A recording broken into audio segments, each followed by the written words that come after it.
আজকের ভিডিওতে তোমাদেরকে আমি দেখাবো যখন কোনো চাকা বা পাইয়ার রিম এইভাবে ছিদ্র হয়ে যায় নজলের মুখটা, তখন আমরা বেশিরভাগ ক্ষেত্রে রিংটা বাদ দিয়ে থাকি।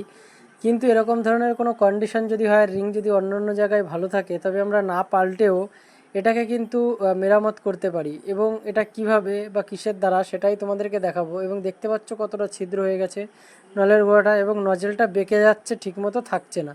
তো এইখানটায় দেখতে পাচ্ছ আমার হাতে একটা পাতি দেখা যাচ্ছে। এটা তোমরা টিনের পাত দিয়ে বানিয়ে নিতে পারো, দিয়ে ড্রিল মেশিন দিয়ে ছিদ্র করে এই হোল ঠিকঠাক সেট করে এই যে স্পোকটা রয়েছে বাইসাইকেলের, এই স্পোকের এখান দিয়ে কিন্তু তোমরা দিয়ে এটা সেট করে দিতে পারো, এবং এটা নতুন রিংয়ের থেকেও বেশি মজবুত হবে এবং রিংটা না পাল্টেও কাজ চালাতে পারবে। তো চলো আমি সেট করার পরে তোমাদেরকে দেখাচ্ছি।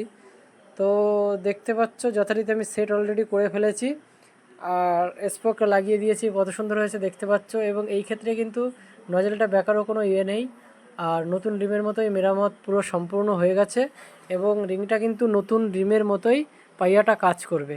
আর স্পোকটা লাগিয়ে তোমরা রিংটা টাল ভেঙে নেবে বা সিধা করে নেবে, যেটা আমি এটা করে নিয়েছি। ভিডিওটা বড় হয়ে যাবে বলে আমি অতটা ডিটেলসে দেখালাম না। ধন্যবাদ। আজকের ভিডিও এই পর্যন্ত।